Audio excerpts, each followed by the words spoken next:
3, 2, 1.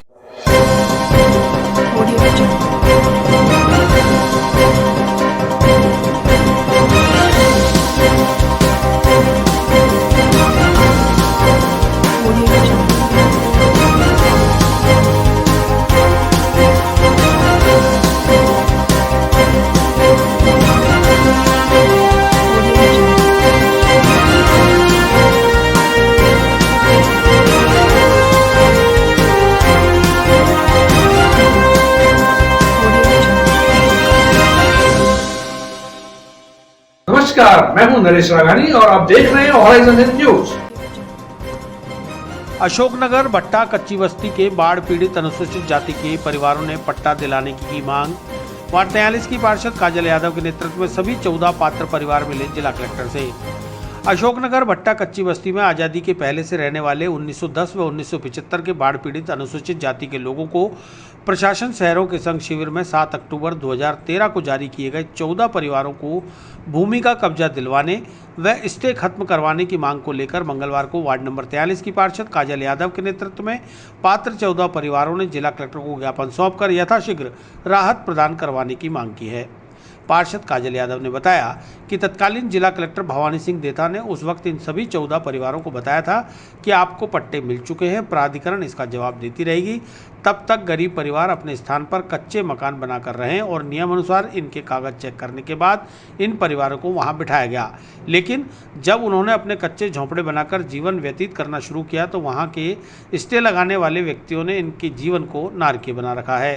तब से ये लोग ऐसे ही जीवन जी रहे हैं। इसलिए 63 और 64 प्लाट पर जिन व्यक्तियों ने शौचालय और मंदिर का निर्माण कर रखा है और उनकी शय पर बाय हैंड दिए गए स्टे को निरस्त कर यथाशीघ्र इन्हें भूमि का कब्जा दिलाया जाए। ज्ञापन देने वालों में 14 परिवारों में ताराचंद, स्वर्गीय कन्हैयालाल, इंदिरा, गिरधारीलाल, सोमवती, हुकमचंद, राजेश, दयावंती, विजय कुमार, भगवती, नंदकिशोर, भगत सिंह, किशनलाल और छापा शामिल रहे।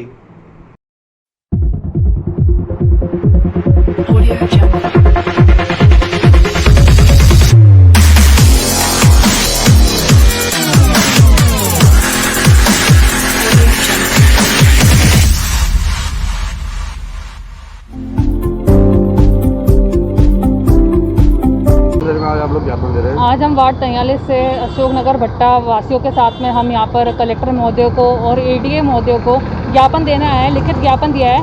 क्योंकि ये जो हमारे बस्ती वाले हैं, इनके पास में 2014 से इनको पट्टे आवंटित किए गए हैं, लेकिन इनको अभी तक कब्जा नहीं मिला है उस पर। तो हम प्रशासन से ये मांग करने आए हैं, इनको उचित कार्रवाई करें, उस पर जो स्टे विकेट करें, जो इनको जो पट्टे मिले हुए हैं उस पर ये लोग व्यवस्थित रूप से रह सके। क्योंकि ये लोग अभी नारकीय जीवन बिताने के लिए मजबूर है। ना वहाँ पे रोड है, ना लाइट है, ना यहाँ झुग्गी झोपड़ियों में रह रहे हैं। वो लोग कभी भी गिर सकता है भारी बारिश की वजह से। उनके बच्चे पूरी तरह से शिक्षा पाने के लिए भी मजबूर हो रहे हैं, अशिक्षित हो रहे हैं। तो हम ये चाह रहे हैं ये सारे पूरी कार्रवाई अच्छी तरीके से वो करें, स्टे हटाकर इनको पूरा कब्जा अच्छे तरीके से मिले, ताकि ये लोग व्यवस्थित रूप से अपना जीवन सुचारू रूप से आगे बढ़ा सकें। और इसके लिए हमने अभी कलेक्टर महोदय को भी दिया है और एडीए महोदय को भी लिखित ज्ञापन दिया है। उससे पहले जो हमारे नगरीय स्वायत्त शासन मंत्री धारीवाल जी थे, उनको भी हमने लिखित में ज्ञापन दे दिया था। अब उनसे उचित कार्रवाई की मांग करते हैं। पूर्व में भी आपने प्रशासन को अवगत कराया? पूर्व में भी करवाया है, क्योंकि 2014 से जो प्रशासन संघ अभियान चला था उनमें इन लोगों को पट्टे मिले थे। लेकिन अब जो प्रशासन अभियान 2 अक्टूबर से चालू होने वाला है, अब तक उनको अब तक कब्जा नहीं मिला है। तो उनसे यही उम्मीद है, यही मांग है कि इनको कब्जा मिल जाए। क्योंकि हमारे जो मुख्यमंत्री है अशोक गहलोत जी, उनकी पूर्ण रूप से यही मंशा है कि सबको अपने अपने नाम का अपने अपना जमीनी पट्टा मिले, ताकि वो लोग अपनी अच्छी जिंदगी व्यतीत कर सके। क्या कारण लगता है आपको अभी तक इनको? ये किसी व्यक्ति विशेष ने इस पर स्टे लेकर इनको ये मजबूर है ये जीवन करने यापन करने के लिए। तो हम तो बस ये चाह रहे हैं जो चीज़ इनकी है वो इनको मिल जाए, लिखित रूप से सारी कार्रवाई इनके पक्ष में ही है।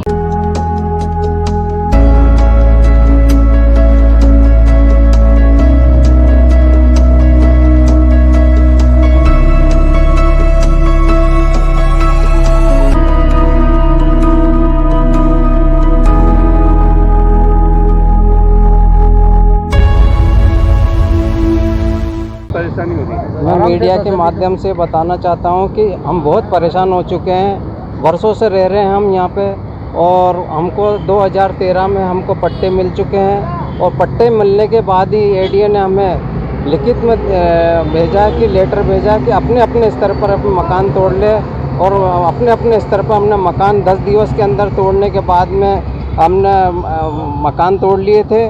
और मकान तोड़ने के बाद में जब 10 व्यक्ति ने तोड़ लिए, जब वो 4 व्यक्ति रह गए, उसने बदनीयती से स्टे छुपाकर अपने घर में छुपाकर रख रखा था।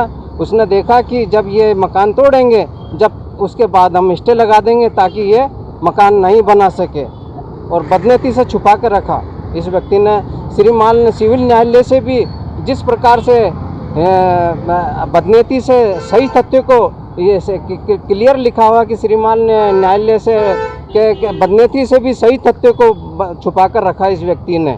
क्या मानते हो आपको पट्टे मिलने के बावजूद भी खुद का मकान नहीं बना पाए? सब स्टे विकेट कराए जाए, जल्द से जल्द। प्रशासन हमारे साथ है, साथ रहेगी तो हमारा फटाफट हमको स्टे विकेट करवा कर हमको कब्जा कमलाया जाए। नाम बताइए। मेरा नाम ताराचंद है। ऐसे कितने जने हैं वहाँ पर? सब 14 पट्टेदारी हैं हम। और मकान तोड़ने के बाद उसने स्टे लगा दिया। हमारे को इस तरीके से नारकीय जीवन बिता रहे हैं वहाँ पे कि पानी भर जाता है, खाना नहीं बना सकते हैं वहाँ पे। हम प्रशासन से ये निवेदन चाहते हैं कि हमारा जीवन तो बीत गया, लेकिन आने वाले बच्चे का भविष्य सुधारें साहब। हम ताराचंद जी। कांग्रेस के राष्ट्रीय महासचिव भक्ता चरण दास ने की दरगाह जियारत और पुष्कर पूजा। सूफी संत ख्वाजा साहब और जगत के गुरु ब्रह्मा जी के दर्शन कर आपसी भाईचारे व तरक्की के लिए की दुआ और प्रार्थना। अखिल भारतीय कांग्रेस कमेटी के महासचिव, पूर्व केंद्रीय मंत्री एवं बिहार, मिजोरम और मणिपुर के प्रभारी भक्ता चरण दास एक दिवसीय यात्रा पर मंगलवार 3 अगस्त को अजमेर पहुंचे। भक्ता चरण दास का अजमेर पहुंचने पर सर्किट हाउस में स्थानीय कांग्रेस जनों द्वारा स्वागत किया गया। इसके बाद भक्ता चरण दास ने सूफी संत ख्वाजा गरीब नवाज की दरगाह और पुष्कर स्थित जगत पिता ब्रह्मा जी के दर्शन कर आपसी भाईचारे व देश में तरक्की की प्रार्थना की। अजमेर आगमन पर उन्होंने सूफी संत ख्वाजा मोइनुद्दीन हसन चिश्ती की दरगाह में हाजिरी दी। उन्हें दरगाह के खादिम सैयद मुकद्दस मोइनी ने दरगाह जियारत कराई और दरगाह का तबर्रुक देकर उनकी दस्तारबंदी की। दरगाह में उनके साथ अजमेर शहर जिला कांग्रेस कमेटी के निवर्तमान महासचिव शिव कुमार बंसल सहित कांग्रेस के कई लोग मौजूद रहे। दरगाह जियारत और पुष्कर पूजन के बाद अजमेर शहर जिला कांग्रेस कमेटी द्वारा निवर्तमान अध्यक्ष विजय जैन के नेतृत्व में अपराह्न 1 बजे सर्किट हाउस में राष्ट्रीय महासचिव भक्ता चरण दास ने कांग्रेस जनों से औपचारिक भेंट भी की।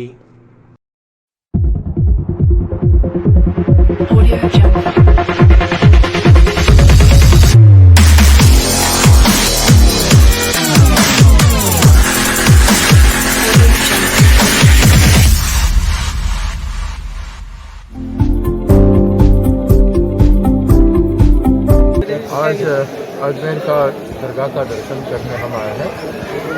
बहुत दिनों से मेरा इच्छा था आने का, लेकिन बन नहीं पा रहा, तो अचानक मेरा मन यहाँ पे खींच आया और मैं कल इंतज़ाम करके आज दर्शन किए हैं। और मेरा पद्धत यही है कि आज जगत और मानवता जिस तरह के संकट में है, उससे सबका मानवता का रक्षा करें, इंसानों का जीव का कल्याण करें। यही मेरा प्रार्थना है। बहुत अच्छा, यही मेरा प्रार्थना। शातिर धोखेबाज अलग अलग हथकंडे अपनाकर कर रहे हैं लोगों के साथ धोखाधड़ी। पट्टी कटला नाहर मोहल्ला के एक ज्वेलर्स के साथ लगभग 6 लाख रुपए की हुई धोखाधड़ी।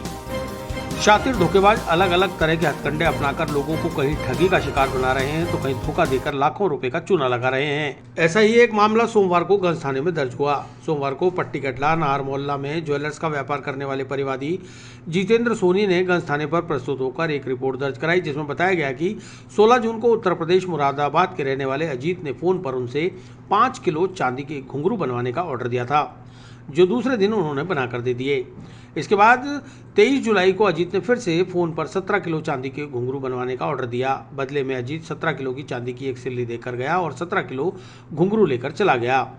दूसरे दिन जब जितेंद्र ने चांदी की सिल्ली की जांच कराई तो वह नकली पाई गई, जिस पर उन्होंने आईपीसी की धारा 420 में धोखाधड़ी का मुकदमा गंज थाने में दर्ज कराया है। गंज थाने के हेड कांस्टेबल ओम प्रकाश ने जानकारी देते हुए बताया कि धोखाधड़ी के मुकदमे की जांच थाने के एएसआई डालचंद द्वारा की जा रही है। जल्द ही आरोपी को गिरफ्तार कर पूछताछ की जाएगी।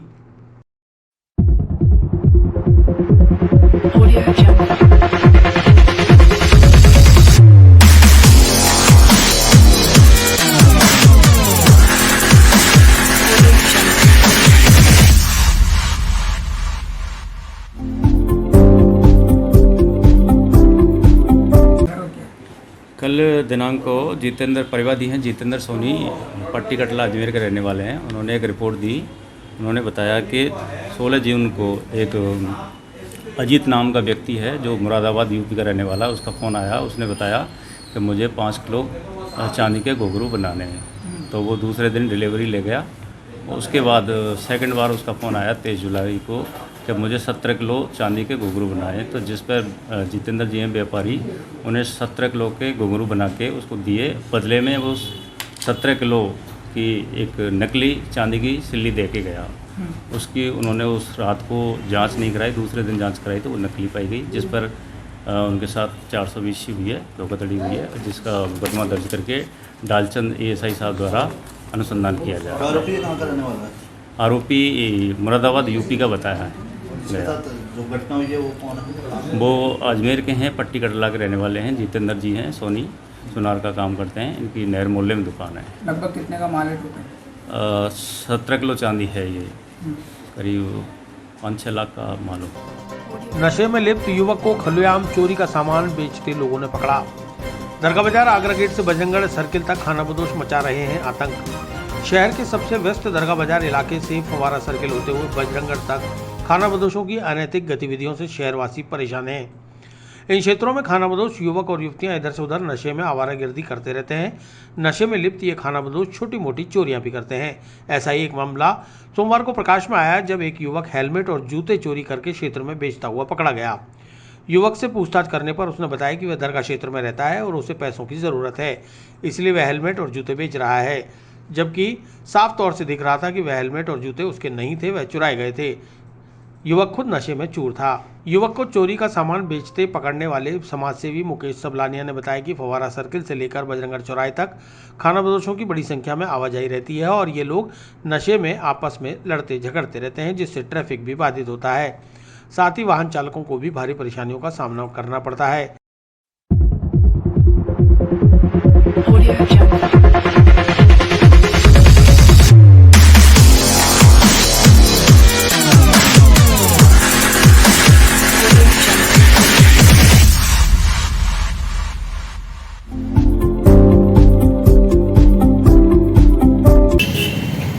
कि अपने घर से लेके आए या जूते हैं और ये हमें लग रहा है कि कहीं ना कहीं चुराई में लग रहे हैं। इन खानाबदोश लोगों में कुछ बांग्लादेशी भी शामिल हैं।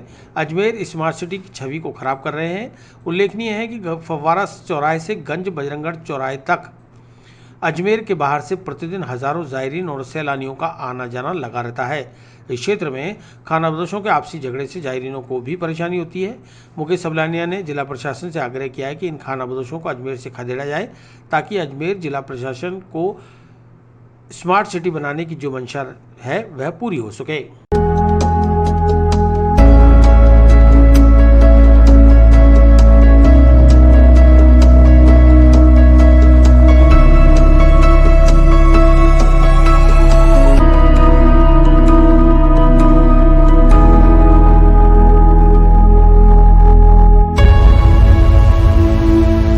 सर ऐसा है कि आप फव्वारा चौराहे से लेके बजरंगगढ़ चौराहे तक खानाबदोशों का इतना आतंक फैल चुका है कि ये आए दिन यहाँ पे नशा पत्ता करते हैं और आपस में झगड़ते रहते हैं और ये कई समय से चलता आ रहा है। हम भी कई बार देखा है आपस में झगड़ते हुए लड़ते हुए और हमको भगाते भी यहाँ से चौराहे से और ऐसे नशे करते हैं कि हमने कभी नाम ही नहीं सुने होंगे, उन नशों ये करते रहते हैं। ये तो अभी क्या घटना हुई? जैसे कि अभी 2 दिन पहले की घटना बताता हूँ। जैसे दिल्ली के क्षेत्र के अंदर 2 खानाबदोश आपस में लड़ पड़े और एक खानाबदोश ने दूसरे खानाबदोश में हमला किया। वो सुना है कि वो मर भी गया, ठीक है। और आज वर्तमान के अंदर आज फव्वारा चौराहे पे एक ऐसे खानाबदोश को हमने पकड़ा जिसके हाथ में एक हेलमेट और जूते थे। तो कहीं ना कहीं वो चुरा के लेके आया था और उसको बेचने की कोशिश की। हमने उसको पकड़ा भी और जब उसको हमने धमकाया भाई कहाँ से लेके आया, तो वो बोला कि मैं यहाँ दरगाह क्षेत्र के आसपास में रहता हूँ। उसके बाद मैंने पुलिस का हमने धमकी दी। जब पुलिस के बाद लेकर चलते तो उसके बंदे ने हाथ छिड़का के हमसे भाग गया। तो प्रशासन से एक निवेदन है कि ये खानाबदोशों पे कहीं ना कहीं लगाम लगाई जाए और ये छोटी छोटी घटनाएं होती है, कभी आने वाले समय में ऐसा ना कि बड़ा बवाल हो जाए और इनका भरोसा नहीं है और ये चोरी चकारी भी करते होंगे। ये जिस तरह से अभी भी वर्तमान जैसे जूते और हेलमेट जैसे की छोटी छोटी चोरियाँ है, ये खाना बदोशी होते हैं जो रात को अंदर भी ये चोरियां करते होंगे अपने क्षेत्र के अंदर या अजमेर के अंदर। तो कहीं ना कहीं अजमेर एक डेवलप होने जा रहा है और अजमेर एक स्मार्ट सिटी का रूप ले रहा है। तो खाना बदोश की वजह से ये गंदापन में नज़र आता है, क्योंकि ये अजमेर एक आर्थिक स्थल है और यहाँ पे बाबा साहब की दरगाह भी है और बाबा जी का मंदिर भी है। तो बाहर के मेहमान आते हैं तो यहाँ से क्या देख के जाएंगे। तो प्रशासन निवेदन खाना बदोश को कहने यहाँ से खदेड़ कर बाहर निकाला जाए और ये अजमेर को स्वच्छ किया जाए। अफगानिस्तान के एम्बेसडर फरीद मामून डज़ै ने चूमी ख्वाजा की चौखट। दरगाह की शाहजहानी मस्जिद में फरीद मामून डज़ै व उनके साथ आए लोगों ने पढ़ी नमाज। विश्व विख्यात सूफी संत ख्वाजा गरीब नवाज की दरगाह में अफगानिस्तान के एम्बेसडर राशिद मामून डज़ै अपने साथियों के साथ पहुंचे और जियारत की। उन्हें दरगाह के खादिम सैयद सलमान चिश्ती ने जियारत कराई और दस्तारबंदी कर तबर्रुक भेंट कर अमन चैन की दुआ भी मांगी। जियारत के बाद दरगाह स्थित शाहजहानी मस्जिद में अफगानिस्तान के एम्बेसडर फरीद मामून डज़ै व उनके साथ आए लोगों ने नमाज अदा की। इस मौके पर दरगाह थाना अधिकारी दलबीर सिंह फौजदार सहित दरगाह थाना पुलिस कर्मियों भी मौजूद रहे। इस मौके पर दरगाह थाना अधिकारी दलबीर सिंह फौजदार सहित दरगाह थाना के पुलिसकर्मी भी मौजूद रहे। मोबाइल रिचार्ज कराने के लिए एप्लीकेशन डाउनलोड कराकर दिया कैशबैक। 22 रुपये के कैशबैक की एवज में 90,000 रुपये की ऑनलाइन धोखाधड़ी। थोड़े की लालच में बहुत ज़्यादा गंवाने की बात कई बार सामने आ चुकी है। बावजूद इसके लोगों की लालच खत्म नहीं हो रही और इसी का फायदा शातिर ठग उठाने से बाज नहीं आ रहे। सोमवार को रामगंज थाने में एक ऐसा ही मामला दर्ज हुआ जिसमें न्यू खानपुरा की रहने वाली हिना खान पुत्री सिराजुद्दीन ने थाने पर प्रस्तुत होकर एक रिपोर्ट दर्ज कराई, जिसमें बताया गया कि उनके पास एक फ़ोन आया। फ़ोनकर्ता ने मोबाइल रिचार्ज कराने के लिए एक एप्लीकेशन डाउनलोड करने को कहा और जितने का रिचार्ज करना था उससे ज़्यादा कैशबैक का ऑफर दिया। हिना खान फ़ोनकर्ता की बातों में आ गई और उसने एप्लीकेशन डाउनलोड करके 20 रुपये का मोबाइल रिचार्ज किया, जिसके बाद उसके खाते में 22 रुपये कैशबैक आ गए। लेकिन कुछ ही देर बाद हिना खान के खाते से अलग अलग ट्रांजैक्शन द्वारा 90,000 रुपये ट्रांसफ़र कर लिए गए। अपने साथ हुई इस ठगी के बाद हिना खान ने रामगंज थाने पहुंचकर ऑनलाइन धोखाधड़ी करने वालों के खिलाफ मुकदमा दर्ज कराया और कार्रवाई की मांग की। थाने के हेड कांस्टेबल किशन सिंह ने मामले की जानकारी देते हुए बताया।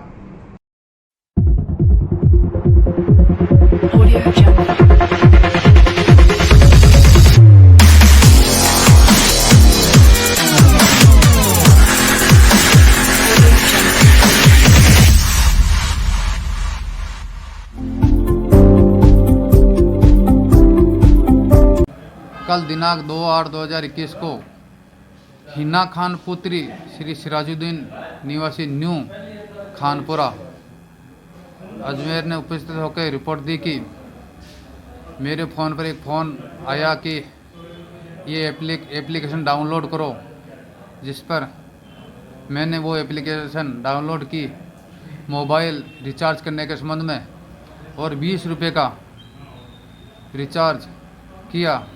इस पर 22 रुपये के मुझे वापस रिटर्न मिल गया और इसी दौरान मेरे खाते से 90,000 रुपये अलग अलग करके निकल चुके हैं। तो मुझे ज्ञात हुआ कि मेरे साथ में धोखाधड़ी हुई है, जिस पर थाना जा पर प्रकरण दर्ज है, अनुसंधान।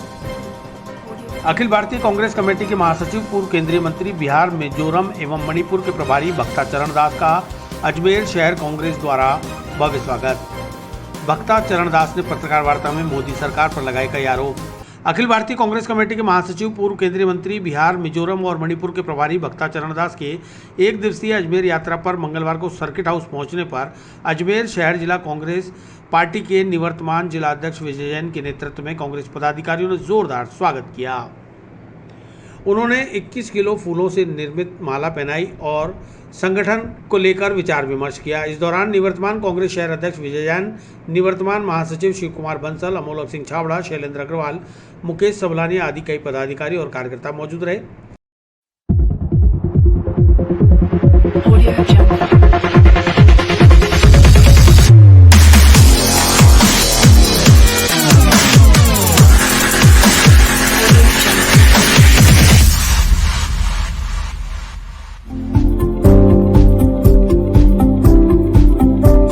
इस बीच आयोजित पत्रकार वार्ता को संबोधित करते हुए भक्ता चरणदास ने केंद्र की मोदी सरकार पर कई तरह के आरोप लगाते हुए मोदी सरकार को विफल बताया और कहा कि आगामी चुनाव में राहुल गांधी के नेतृत्व में देश की बागडोर होगी और देश फिर से तरक्की करेगा।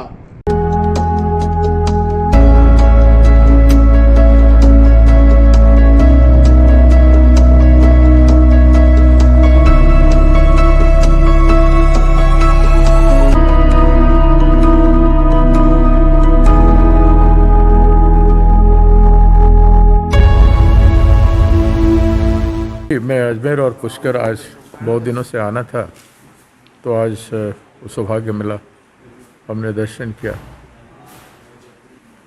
और प्रार्थना की कि आज कोविड से देश भर में जो पीड़ित लोग हैं उनके कष्ट दूर हो, सरकार को सद्बुद्धि आए और घंटी थाली बत्ती वगैरह ज़्यादा ना जलाएं। वास्तव में लोगों को क्या चाहिए? जो बार बार राहुल गांधी जी सवाल उठ रहे हैं, जो कोविड में पीड़ित हुए हैं उनको एक कंपेंसेशन दीजिए। उनके परिवार जो आज किस तरह से गुजर रहे हैं, उनके परिवार किस तरह से चल रहा है, उसके प्रति एक नया पैसे का भी ध्यान नहीं दिया गया। एक तो वैक्सीनेशन मास स्केल में होने रहा है और आइडेंटिफिकेशन भी मास स्केल में होने रहा है। अभी थोड़ा सा फिगर कम है, इसलिए सरकार सुस्त हो गए हैं। 130 करोड़ की जनता में 1-2 करोड़ का 5 करोड़ का वैक्सीन का कोई मतलब नहीं रखता है। तो इसलिए हमारे स्वास्थ्य की व्यवस्था इतना बिगड़ा हुआ है, कहीं ना वेंटिलेटर है ना कहीं ऑक्सीजन है। ऑक्सीजन का इतना अभाव है जबकि उसका उत्पादन भरपूर किया जा सकता था। कोविड पहला चरण में जो हुआ 2 साल पहले शुरू हुआ, उस समय शुरू हो जाना चाहिए था वैक्सीन, ये ऑक्सीजन का उत्पादन का। वो हमारी सरकार ने उसको प्रायोरिटी नहीं दिया। जनता से इतना पैसा कलेक्शन हुआ कोविड के नाम पर, उस पैसा का कोई विनियोग हुआ नहीं। और अभी भी मांग जो राहुल जी का है जेन्युइन है कि आप आइडेंटिफाई कर लो जो भी कोविड से लोग मरे हैं उनकी परिवारजनों को आर्थिक सहायता दो। सब लोग सक्षम नहीं हैं, बहुत से गरीब लोग, मध्यवित्त परिवार के लोग इफेक्टेड हुए हैं इससे, और बहुत से इसमें कोई वर्ण या कोई वर्ग को छोड़ा नहीं, सभी वर्ग से लोग समभाव से प्रभावित हैं। और जो फिगर सरकार दे रहे हैं 4-4.5 लाख करोड़ लोगों का मौत हुआ है, ये बात नहीं है। सरकार का जो ही सर्वेक्षण है, जो ही लोग कह रहे हैं, वो भी 34 लाख 35 लाख ऐसे संख्या दे रहे हैं। अब नॉन ऑफिशियली अगर करेंगे तो उसका 3 गुना 4 गुना लोग का मृत्यु हो गया। 1 करोड़ से कम लोगों का मृत्यु नहीं हुआ है अभी तक। तो ये कोई मामूली संख्या नहीं है, उस पर सरकार ध्यान नहीं दे रहे हैं। और सरकार ध्यान किस पर है? हमारे सेना को बचाने के लिए नहीं है। पिगासस का जो स्नूपगेट जो जासूसी है, ये पता नहीं चला कि 2017-18 से लेकर के 19 चुनाव को सामने रखते हुए और हर राज्यों में चुनाव को रखते हुए मध्य प्रदेश में सरकार को तोड़ा, कर्नाटक में सरकार को तोड़ा, अपना सरकार बनाया। सारे काम वो विपक्ष के लिए इतना बड़ा खुफिया एजेंसी को हायर किए हैं और जासूसी करके सारे विपक्ष के, हमारे नेता राहुल गांधी जी के और तमाम अपोजिशन के विपक्ष के नेताओं का जासूसी किए हैं, उनकी निजी जीवन का, उनकी कार्यवली का। केवल हमारे नहीं, जितने पत्रकार लोग हैं, बड़े बड़े पत्रकार लोग जो खुले कलम से लिखते हैं, उनके जासूसी किया गया, एडिटोरियल न्यूज़पेपर का जासूसी किया गया, टेलीविज़न चैनल का भी जासूसी किया गया। जो लेखक हैं, कवि हैं, जो अपना भाषा से, अपना कविता से लोगों को समझाते हैं, लोगों तक पहुंचते हैं। जो जनतंत्र है, हमारी लोकतंत्र में जो हमारी आर्टिकल 21 के तहत जो लाइफ एंड लिबर्टी है, वो आज़ादी को छीन के, उसको ख़त्म करके, उनके सारे व्यक्तिगत जीवन को और कर्ममय जीवन को, जो लाइफ है, जो मूवमेंट है, वो सबको नियंत्रित करने का प्राणी के हैं।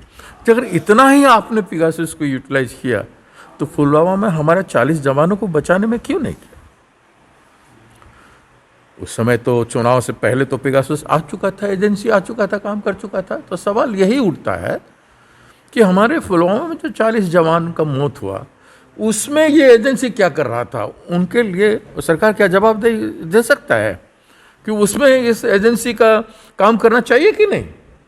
केवल आप विपक्ष को आप गला दबाना चाहते हो, जनता की आवाज को आप खत्म करना चाहते हो। स्वर युगों युगों में तो हमारे देश में जब हमारी सरकार था तो आपने हमारे खिलाफ जम के बोला, हमने कुछ नहीं किया। आप आपके खिलाफ बोलने नहीं देते हो, आपके खिलाफ काम करने नहीं देते हो। देखिए, आप स्वयंभू हैं। ये तो अहंकार और सत्ता का मदमस्त चरित्र का ये है। ये तो भगवान के नाम पे वोट मांगे थे, राम जी के नाम पे मांगे थे वोट, कि काम तो रावण जैसे कर रहे हैं।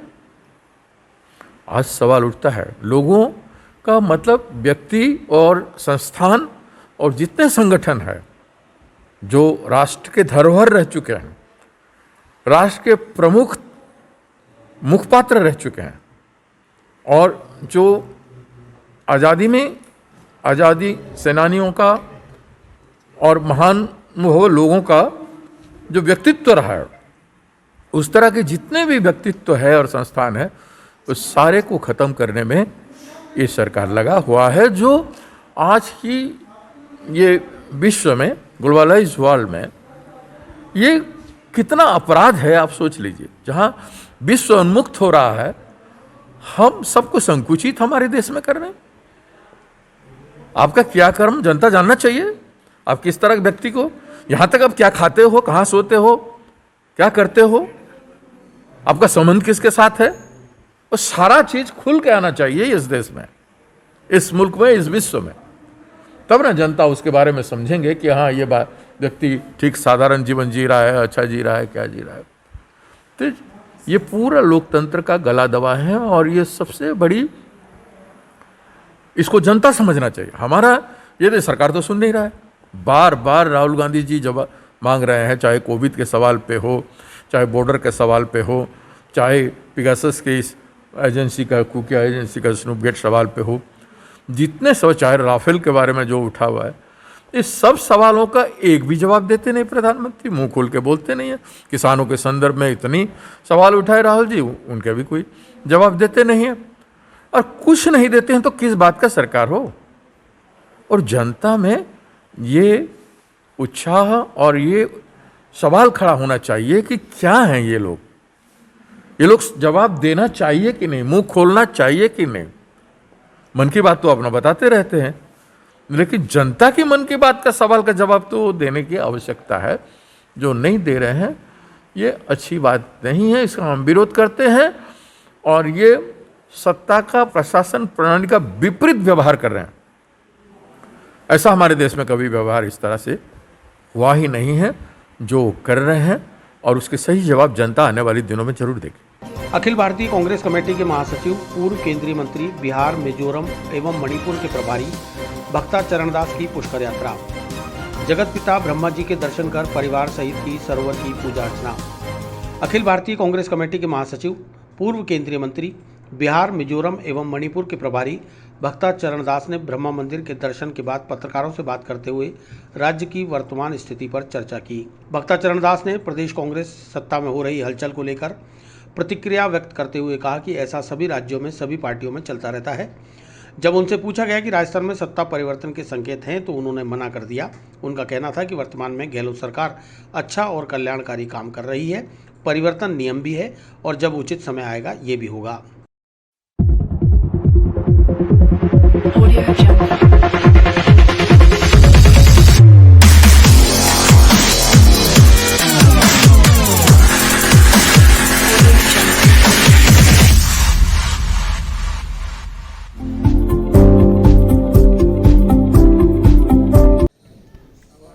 देश जिस संकट में है, मानवता पूरा संकट में है, और इसमें मानवता का कल्याण की आवश्यकता है।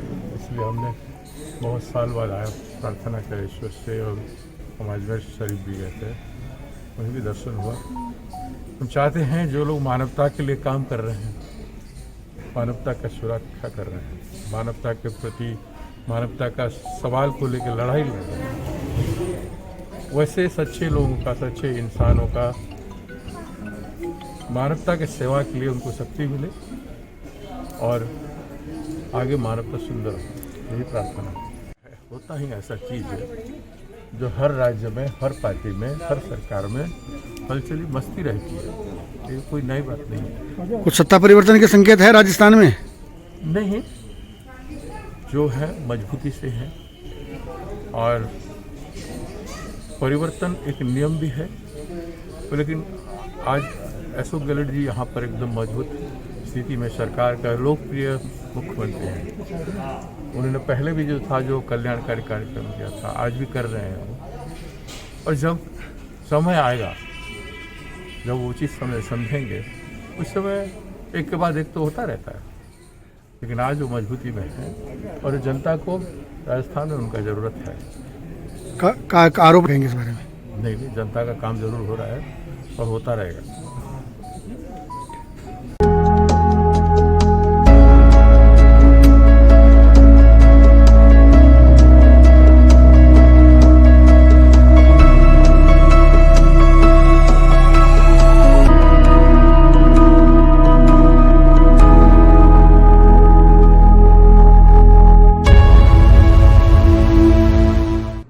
अखिल भारतीय कांग्रेस कमेटी के महासचिव, पूर्व केंद्रीय मंत्री एवं बिहार, मिजोरम एवं मणिपुर के प्रभारी भक्ता चरण दास के पुष्कर पहुंचने पर युवा कांग्रेस नेता अरशद इंसाफ के सानिध्य में कांग्रेस कार्यकर्ताओं व पदाधिकारियों द्वारा उनका भव्य स्वागत किया गया।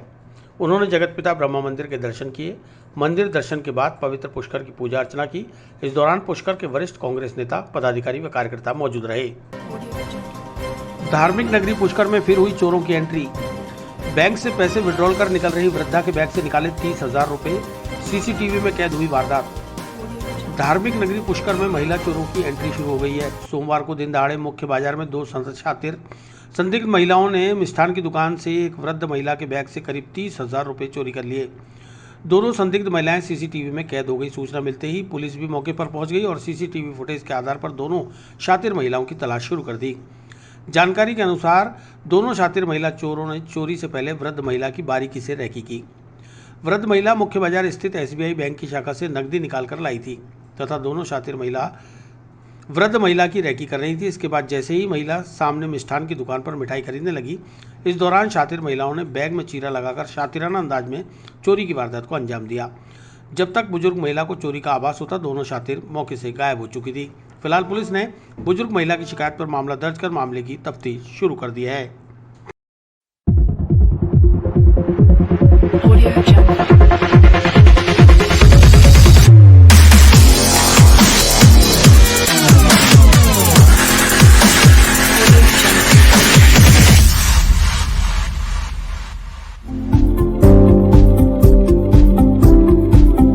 टेलीफोन इतला मिली थी, वराघाट पे SBI बैंक के सामने एक वृद्ध महिला थी, तो वो मिठाई की दुकान में बैंक से SBI बैंक से पैसे निकला के लाई थी।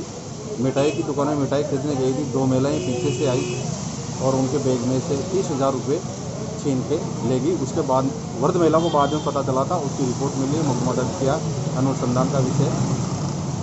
आपका आगे आप बोलिए। हाँ जी, मैं मौके पर जाके आया हूँ, वो रिपोर्ट देके गई है महिला।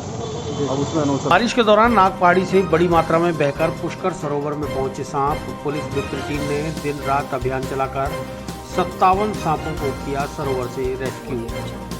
पुलिस मित्र टीम पुष्कर लगातार अपनी निस्वार्थ सेवाएं देते हुए प्रशासन की हर संभव मदद करते हुए आमजन सहित तीर्थ यात्रियों को सुरक्षा प्रदान कर रही है। तीर्थ नगरी में पुलिस के साथ कंधे से कंधा मिलाकर यातायात व्यवस्था बनानी हो या कानून की पालना करानी हो, भयानक सांपों को पकड़ना हो या किसी मूक पशु की जान बचानी हो या आम जन को सुरक्षा प्रदान करानी हो, पुलिस मित्र टीम हर जगह अपनी निस्वार्थ सेवाएं देकर पुष्कर सहित पूरे अजमेर जिले में अपनी अलग ही पहचान बना चुकी है। 2 दिन पूर्व भारी बारिश के दौरान बड़ी मात्रा में नाग पहाड़ी से पानी के साथ सांप भी बहकर पुष्कर सरोवर में पहुंच गए और सरोवर के चारों ओर नजर आने लगे। इससे तीर्थ सरोवर में स्नान करने आने वाले यात्रियों में स्नान करने के दौरान सांप को देखने से दहशत फैल रही थी। इसकी सूचना तीर्थ पुरोहितों द्वारा पुष्कर प्रशासन को दी गई, जिस पर तुरंत संज्ञान लेते हुए नगर पालिका ईओ अभिषेक गहलोत ने पुलिस मित्र टीम की स्नैक रेस्क्यू टीम को सांपों को पकड़ने व आमजन व तीर्थ यात्रियों को भयमुक्त करने का निवेदन किया।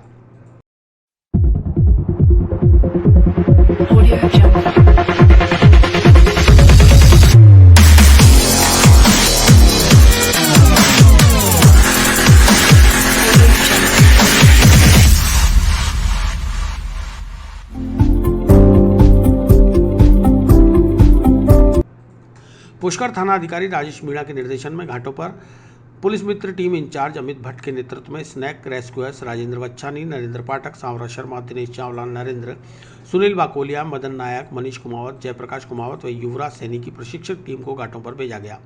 टीम ने रात दिन लगातार अभियान चलाकर 57 सांपों को सरोवर से रेस्क्यू कर सुरक्षित रूप से जंगलों में छोड़ दिया। पुलिस मित्र टीम के इंचार्ज अमित भट्ट ने बताया कि यह अभियान कुछ दिन तक लगातार जारी रखा जाएगा ताकि सरोवर में आए हुए सांपों को पकड़कर पुनः सुरक्षित आवास में छोड़ा जा सके।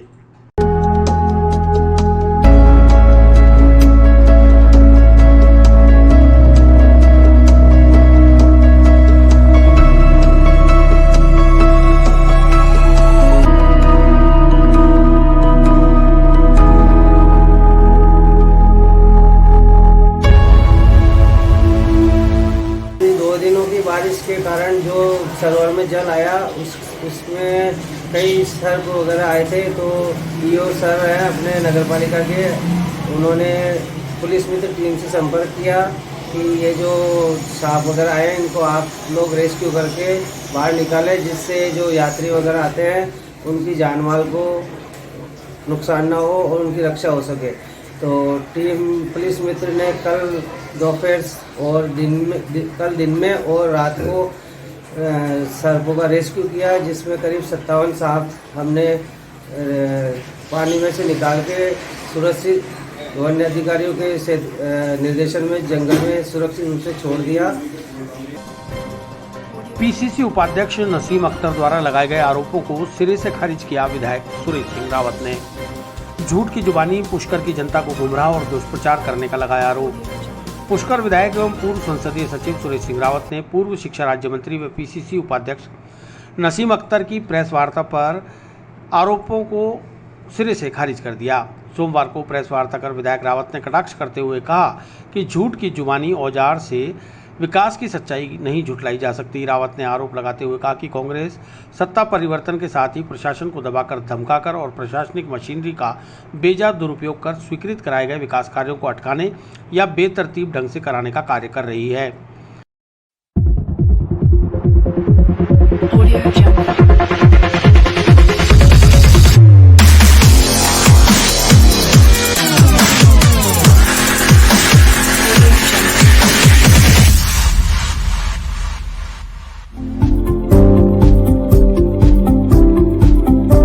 ब्रह्मा मंदिर का एंट्री प्लाजा का अटका हुआ कार्य, बायोलॉजिकल पार्क के निर्माण व विकास का बजट रोककर निर्माण एजेंसी को राशि आवंटित नहीं कर निर्माण कार्य अटकाना, एडीए से पुष्कर सरोवर में गंदे पानी की रोकथाम हेतु नगर पालिका से राशि का भुगतान कर बनवाई गई डीपीआर की राज्य सरकार से अभी तक स्वीकृति जारी नहीं होने देना, अजमेर और पुष्कर सुरंग के लिए भाजपा कार्यकाल के दौरान अंतिम बजट में घोषणा करवा देने के बावजूद सत्ता परिवर्तन के साथ ही सुरंग कार्य को किसी प्रकार का बजट आवंटित न होने देना, पुष्कर की जनता को परेशान करने के लिए भूमिगत केबल बिछाने का कार्य अधिकारियों को निर्देशित कराकर बेतरतीब ढंग से करवाना, पुष्कर हॉस्पिटल के नवीन भवन निर्माण में कांग्रेस की गुटबाजी के तहत जन भावना अनुसार चिकित्सालय निर्माण में बाधा उत्पन्न करना जैसे अनेकों विकास व जन कल्याण के काम अटकाकर पुष्कर क्षेत्र की जनता को मात्र गुमराह और दुष्प्रचार करने का कार्य कांग्रेस कर रही है।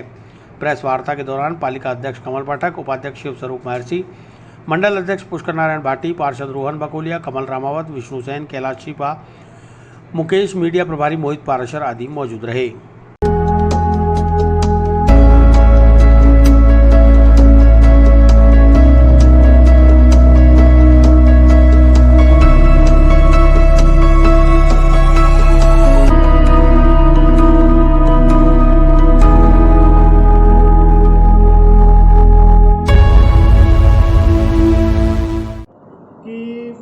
मेरे कार्यकाल के अंदर 2600 करोड़ के मैंने ऐतिहासिक काम कराए। उसकी एक विकास पुस्तिका मैंने छापी और उसका विधानसभा के लगभग 20,000 लोगों को मैंने लगभग 20,000 प्रतियाँ छाप कर लोगों को बांटी मैंने। उसको लेके हमारी बहन नसीम अख्तर जी लगभग लगातार 3 सालों से कह रही है कि साहब कामों की जांच होनी चाहिए। तो निश्चित रूप से मैं भी कह रहा हूँ कि सरकार उनकी है, अधिकारी उनके हैं, तो निश्चित रूप से जांच करनी चाहिए। जांच क्यों नहीं कर रहे हैं? जब सरकार को 3 साल हो गए तो जांच करनी चाहिए। अभी भी समय है, इनकी सरकार को 2 साल हो रहे, निश्चित रूप से जांच करनी चाहिए और दूध का दूध और पानी का पानी होना चाहिए। और मैं मुख्यमंत्री जी को भी पत्र लिखूंगा कि निश्चित रूप से इन कामों की जांच करें कि भारतीय जनता पार्टी के कार्यकाल के अंदर हमने क्या क्या काम कराए, जिससे इनका ये आरोप है कि भारतीय जनता पार्टी के कार्यकाल में हुए जो काम है हमें दिख नहीं रहे। तो निश्चित रूप से ये जांच करेंगे तो इनको काम भी दिखेंगे। और आपको पता है कि पुष्कर का जो SDM उपखंड कार्यालय है वो भी हमारे कार्यकाल के अंदर ही बना, तहसील भवन है वो भी हमारे कार्यकाल के अंदर ही बना, रोप है वो भी हमारे कार्यकाल के अंदर ही चालू हुआ, वर्मा जी का जो मंदिर है एंट्री प्लाजा लगभग 24 करोड़ रुपये शिखर भी हमारे कार्यकाल के अंदर ही हुआ। इसका पुष्कर सरोवर की जो पवित्र सरोवर है उसकी सीढ़ियों का निर्माण भी भारतीय जनता पार्टी का हमारे कार्यकाल के अंदर ही हुआ। पुष्कर से लेकर अजमेर के बीच में रोड है वो भी हमारे कार्यकाल के अंदर ही बनी। आपने MDS यूनिवर्सिटी से लेकर पुष्कर की जो 52 करोड़ की रोड है वो भी निश्चित रूप से हमारे कार्यकाल के अंदर ही बनी। इसके अलावा भी गाँवों के अंदर गाँव ढाणी ढाणी के अंदर हमने रोड बनाने का काम भी हमारे कार्यकाल के अंदर ही हुआ। ADA के अंदर भूमि विस्तार का काम भी हमारे कार्यकाल के अंदर हुआ। इस तरह से मैंने आपको बताया कि हमारे भारतीय जनता पार्टी के कार्यकाल में ऐतिहासिक काम हुए। सिर्फ और सिर्फ उनका काम लोगों को गुमराह करना है, गलत धारणाएं फैलानी है, लोगों को गुमराह करके झूठा प्रचार करके गलत अफवाहें फैला के ये लोग चुनाव जीतना चाहते हैं। लेकिन मैं आपको मैं दावे के साथ कह सकता हूं कि तीर्थराज पुष्कर की जनता बहुत ही जागरूक है। ये आपने विधानसभा के अंदर भी देख लिया, लोकसभा के चुनाव में देख लिया और अभी पंचायती राज का जो चुनाव हुआ पुष्कर उपखंड के अंदर कांग्रेस पार्टी का एक भी खाता नहीं खुला, नहीं तो कोई जिला परिषद सदस्य जीता, नहीं कोई पंचायत समिति सदस्य जीता। तीर्थराज पुष्कर के अंदर भारतीय जनता पार्टी का लगातार दूसरी बार बोर्ड बना, वो भी विकास के बूते पे और ईमानदारी से, स्वच्छता से और हमने सबको साथ लेके काम किया। और निश्चित रूप से अगर इनको लगता है कि कहीं गड़बड़ है तो जांच कराने क्या दिक्कत है? सरकार इनकी है, अधिकारी इनके हैं और हम इनको जांच में सहयोग करेंगे पूरा। और मैं माननीय मुख्यमंत्री जो खुद पत्र लिखूंगा कि इस तरह की जो गलत अफवाहें फैलाकर लोगों को भ्रमित करने का काम कर रहे हैं, कृपा करके इन पर अंकुश लगाएं। पुष्कर के अंदर जो ये सीवरेज की समस्या है ये आज की तो है नहीं, वर्षों पुरानी समस्या है। ये कई वर्ष हो गए इनको, लेकिन इसकी समस्या ये पीड़ादायक समस्या है और इस समस्या का समाधान हो इसके लिए हम संकल्पबद्ध हैं। और पिछली बार जब हमारी सरकार थी 4 करोड़ रुपये हमने इसके लिए सैंक्शन भी करे, लेकिन जैसे ही कांग्रेस की सरकार आई उस पर कोई काम नहीं हुआ। अभी केंद्र के अंदर मेरी बात चल रही है, अजमेर विकास प्राधिकरण इसकी डिस्ट्रिक्ट DPR बना रहे हैं, उसके लिए 5 लाख रुपये हमारे पुष्कर नगर पालिका ने उनको दे भी दिए। वो जैसी DPR तैयार होगी तो मैं दिल्ली लेके जाऊँगा, माननीय प्रधानमंत्री जी से मिलना पड़े प्रधानमंत्री जी से मिलूंगा, पर्यटक मंत्री जी से मिलना पड़े उनसे मिलूंगा, गडकरी जी से मिलना पड़े उनसे मिलूंगा, जल संरक्षण मंत्री जी से मिलूंगा, लेकिन हर हाल के अंदर इस समस्या का समाधान करने के लिए हम संकल्पबद्ध हैं। समय जरूर लगता है लेकिन समस्या का समाधान निश्चित रूप से होगा। पुष्कर के अंदर अस्पताल बनना चाहिए, इसके लिए हम संकल्पबद्ध हैं। और कांग्रेस के लोग पार्टी उनकी सरकार है, वो जानबूझ के इस अस्पताल को नहीं बनना देना चाहते हैं। अस्पताल बनाए ना, कौन मना करता था? अगर मान लो लोग वहाँ नहीं चाहते हैं, वो खुद भी वहाँ नहीं चाहते तो जहाँ चाहते हैं वहाँ बनाओ, उसके अंदर कहाँ दिक्कत है? अब ये कह रहे हैं कि साहब अधिकारी मनमार्जी करते हैं, जब सरकार इनकी है और माननीय बहन नसीम जी खुद प्रदेश की उपाध्यक्ष है जिस पार्टी की सरकार है, अगर उनके अधिकारी उनकी नहीं मान रहे हैं, उनके कहने से काम नहीं कर रहे हैं, तो मुझे नहीं लगता कि इससे बड़ी कोई फेल्योर सरकार हो सकती है। तो उनके अधिकारी है, सिर्फ मेरे को तो सारा मामला इनका लोगों को गुमराह करने का है। आपस के अंदर ही एक दूसरे की टांग खींच के अधिकारियों पर आरोप लगा के और लोगों को भ्रमित करना चाहते हैं, जबकि मेरे को लगता है कि इनकी मंशा है कि जहाँ बन रहा है वहीं बनने देना चाहिए। और मेरा व्यक्तिगत जो मत है मेरा ये है कि पुष्कर की सभी लोगों को राय लेके और लगता है कि जगह चेंज करनी चाहिए तो करनी चाहिए, कहाँ दिक्कत है? अधिकारी इनकी, सरकार इनकी, ये जहाँ मर्जी है वहाँ बढ़ाएं, हम सहयोग करने को तैयार है। और 1 करोड़ रुपये मेरे विधायक मत से अस्पताल के लिए मैं दूंगा, ये मैंने पहले भी घोषणा कर रखी है और आज दोबारा मैं इसको दोहराता हूँ। पुष्कर की जो सड़कें हैं वो अंडरग्राउंड केबल का काम चल रहा था। पिछली बार जब हमारी सरकार थी 10 करोड़ रुपए माननीय मुख्यमंत्री जी ने दिए थे, उस समय कुछ सड़कें वापस बनी, लेकिन जैसे ही कांग्रेस की सरकार आई तो उसको बाहर सड़कों को खोद के अंदर अंडरग्राउंड केबल डाल के वापस ये नहीं बना रहे हैं, नहीं वो नगर पालिका को बजट दे रहे हैं। नगर पालिका को बजट की सख्त आवश्यकता है, इनके पास पैसा नहीं है सड़कें बनाने के लिए। तो मेरी ये मांग है कि हमारे तीर्थराज पुष्कर की जो सड़कें हैं वो बनाई जाए, नगर पालिका को स्पेशल बजट दिया जाए और साथ ही वो जो अंडरग्राउंड जो केबल डल रही है उसको तुरंत प्रभाव से जल्दी काम खत्म करके और उन्होंने जो रोडें तोड़ी वो जल्दी वापस लगाएं। से पहले आते ही ब्रह्मा मंदिर पे हमला बोला और हमला बोलते हुए उस एंट्री प्लाजा के काम को बंद कराया। और मैं ये आरोप लगाता हूँ सीधा सीधा इस कांग्रेस सरकार पर, इनके जनप्रतिनिधि जो पूर्व में जनप्रतिनिधि रहे, ये उस एंट्री प्लाजा को तोड़ना चाहते हैं। उन्होंने लिखित में शिकायत करी कि साहब ये गलत बना हुआ है और इसकी जांच करें, उसको तोड़ा जाए। तो मैं आपसे पूछना चाहता हूँ कि क्या लोगों ने, पुष्कर की जनता ने उनको पूर्व में जनप्रतिनिधि इसलिए बनाया कि ब्रह्मा मंदिर का जो एंट्री प्लाजा है उनको वो तोड़ना चाहते हैं? तो इसलिए मेरी भी मांग है कि अगर उसमें कुछ गड़बड़ हुई है तो निश्चित रूप से जांच करनी चाहिए, लेकिन जो चीज़ बन गई उसको तोड़ना, उसके लिए लिखित में शिकायत करा कि साहब ये गलत नियम विरुद्ध बना है, इसको हटाओ, तो ये सरासर गलत है। और निश्चित रूप से जो 24 करोड़ रुपये सैंक्शन हुए, बाकी के पैसे उसमें लगने भी चाहिए और आज उसकी प्रॉपर व्यवस्था होनी चाहिए। नहीं तो सरकार का लाख करोड़ रुपए लगे हुए हैं, लगभग 11-12 करोड़ रुपए उसमें खर्च हो चुके हैं। आज वो अपनी दुर्दशा को रो रहा है। हमने कई बार कलेक्टर से मिले, विधानसभा में कई बार मामला उठाया। हमारे हृदय के अंदर भी पीड़ा होती है कि जिस एंट्री प्लाजा को तीर्थराज पुष्कर में सरकार ने बड़ी चाव से बनाया, लोगों को सुविधा मिले उसके लिए बनाया, लेकिन इन्होंने अपनी हठ धर्मिता के कारण ये लोगों से, मुझे लगता है कि प्रतिशोध लेना चाहते हैं, क्योंकि बार बार जनता उनको, कांग्रेस पार्टी के लोगों को नकार रही है, इसलिए इस तरह की हरकतें कर रहे हैं। ये खेत खाते के दांत खाने का और होते हैं, दिखाने का और होते हैं। इन्होंने 5 करोड़ रुपए हमारे विधायक फंड के करे, लेकिन 3 करोड़ रुपए का आप कोरोना में ले लिए, खुद ने काट लिए। दूसरा 1 करोड़ रुपए हेल्थ इंफ्रा पे दे दिए। तीसरा 25 लाख रुपए उस पर गरीबों को खाद्य सामग्री बांटने के लिए उन्होंने रिजर्व किए। 75 लाख रुपए जो हमारा जो विधायक फंड है सिर्फ हमको अलाउ किया। लेकिन मैं धन्यवाद देना चाहता हूँ हमारे देश के यशस्वी प्रधानमंत्री नरेंद्र भाई मोदी जी को कि पूरी देश के लोगों के लिए उन्होंने वैक्सीन का फ्री के अंदर लगे ऐसी घोषणा करी और सारा का सारा पैसा केंद्र दे रहा है। और इसी का परिणाम है कि आज सभी युवाओं के, सभी लोगों को वैक्सीन लग रही है। अब वो 3 करोड़ रुपए है, मजबूरन सरकार को हमें वापस देना पड़ेगा। तो जैसे ही पैसा आएगा निश्चित रूप से इसके अंदर विकास के लिए बात लगेगी। रही बात सड़कों की, तो जो सड़कें भारतीय जनता पार्टी के कार्यकाल के अंदर स्वीकृत हुई, जिसके टेंडर हो गए, लगभग 175 किलोमीटर सड़कें ऐसी है जिनको जैसे ही सरकार चेंज हुई उनको काम को रोक दिया गया। टेंडर हुई सड़कों पे बिल्कुल उन्होंने ब्रेक लगा दिया और इस तरह से जो भारतीय जनता पार्टी कार्यकाल में जो काम थे उनको इन्होंने रोकने का काम किया। विधायकों को जो मिसिंग लेन दी है 5 करोड़ की, उसके अंदर जो एक्शन है PWD का, वो उसका मेंबर है, कलेक्टर साहब है वो उसके अध्यक्ष है और हमसे अनुशंसा मांगी गई थी। तो निश्चित रूप से हमने लगभग 10 करोड़ की सड़कें दी थी, तो उन्होंने काट छाट करके, जबकि हमारे 7 करोड़ रुपए MLA को प्रत्येक विधायक को सड़कें बनाने के लिए दी थी, लेकिन काट छाट करके 5 करोड़ रुपए तक की उन्होंने करी। और जो भी मैंने सड़कें दी स्थानीय मांग के अनुसार दी, स्थानीय जो सरपंच और जनप्रतिनिधि है उनके हिसाब से दी और नियम के अनुसार दी, जो रिकॉर्ड में रास्ता है उसके हिसाब से दी। और अगर मान लो इनको लगता है कि कोई जगह गलत लोगों ने सैंक्शन करा ली तो निश्चित रूप से जाँच करके चेंज करा लो, क्या दिक्कत है। हमारे जो कार्यकाल के अंदर अभी जो सारी उपलब्धियां मैंने गिनाई, ये सारी की सारी जनता याद करने वाली है। अजमेर से लेकर पुष्कर की रोड है उसको भी जनता याद करती है। यूनिवर्सिटी से लेकर पुष्कर के बीच में जो ऐतिहासिक रोड बनी उसको भी जनता याद करती है।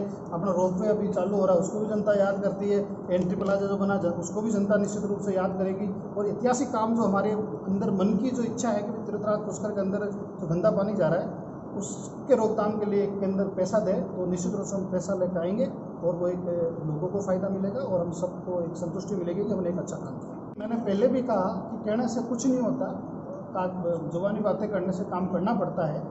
तीर्थराज पुष्कर के और अजमेर के बीच जो सुरंग बने उसके लिए मैंने माननीय मुख्यमंत्री जी से बजट में घोषणा भी कराई थी और घोषणा होने के बाद इसकी DPR भी बनी थी, लेकिन सत्ता परिवर्तन के कारण वो काम आगे नहीं बढ़ सका। बीच में मैं ADA के अध्यक्ष जी से मिलके और अजमेर और पुष्कर के बीच के अंदर, क्योंकि सुरंग के अंदर काफ़ी ज़्यादा बजट लग रहा था, तो हमारा ये प्रयास था कि भाई इस रोड को चौड़ा कर दिया जाए। इसके लिए इसकी विस्तृत DPR बन गई और इसको हमने केंद्र के अंदर NS है उनको गडकरी जी के वहाँ फॉरवर्ड कराई है और अभी जल्दी मैं दिल्ली जाके उनसे मिलके। कांग्रेस प्रदेशाध्यक्ष व शिक्षा मंत्री डोटासरा के रिश्तेदारों के RAS में सिलेक्शन की जांच की मांग। श्री छात्र पुरुषार्थ फाउंडेशन के पदाधिकारियों ने सहायक कलेक्टर को सौंपा ज्ञापन। कांग्रेस के प्रदेशाध्यक्ष व राजस्थान सरकार के शिक्षा मंत्री गोविंद सिंह डोटासरा की बहू के सभी परिवारजनों का RAS 2018 के परीक्षा परिणाम में एकाएक चयन हो जाने और सभी के 80% से अधिक अंक अर्जित कर लेने के मामले को लेकर प्रदेश के लोगों में आश्चर्य और संशय बना हुआ है। वहीं श्री छात्र पुरुषार्थ फाउंडेशन के पदाधिकारियों ने मामले की निष्पक्ष जांच कराकर परीक्षा परिणाम को रद्द करने की मांग करते हुए मंगलवार को सहायक कलेक्टर तारामती वैष्णव को ज्ञापन सौंपा। छात्र नेता तेजकरण देवराला ने RAS भर्ती में भ्रष्टाचार का आरोप लगाते हुए शिक्षा मंत्री से इस्तीफे की मांग की है। डोटासरा के सभी रिश्तेदारों के आरएस इंटरव्यू में 80% से ज़्यादा अंक आना मात्र सहयोग नहीं बल्कि पद का दुरुपयोग है।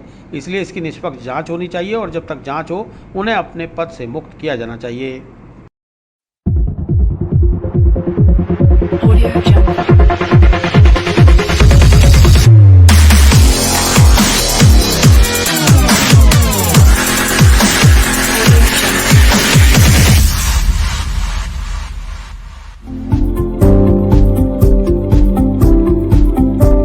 क्या मामला है? आज श्री शास्त्र प्रसाद फाउंडेशन अजमेर द्वारा कलेक्टर साहब को ज्ञापन दिया गया। विषय हमारा ये था, जो अभी आरएस की भर्ती निकली जिसका अभी प्रमाण जारी हुआ, उसमें जो हमारे शिक्षा मंत्री है राजस्थान सरकार गोविंद सिंह जी डोटासरा, उन्होंने अपने पुत्र एवं पुत्र वधू को एवं कई सारे ऐसे उनके रिश्तेदार थे जिन्हें एलिजिबिलिटी उनका जो क्राइटेरिया उनको कंप्लीट ना होने के बावजूद भी उन्हें भर्ती दे दी गई।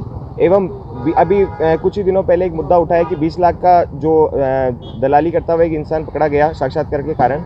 इसी सब का जो इन्होंने जो शिक्षा का एक तरीके से व्यापारीकरण कर रखा है, इन्होंने जो दुकानें चला रखी है, इसी के विरुद्ध आज श्री शास्त्र प्रसाद फाउंडेशन द्वारा कलेक्टर साहब को ज्ञापन दिया गया है एवं इन्हें हम चेतावनी देना चाहते हैं कि जल्द से जल्द इसका निवारण किया जाए, अन्यथा ये जो क्षत्रिय समाज है ये पूरे पुरजोर तरीके से इसका विरोध करेगा, पूरे प्रदेश भर में एवं संसद का घेराव कर देगा। विस्तार से पढ़ने के लिए लॉग इन करें horizonn.com, सच के साथ।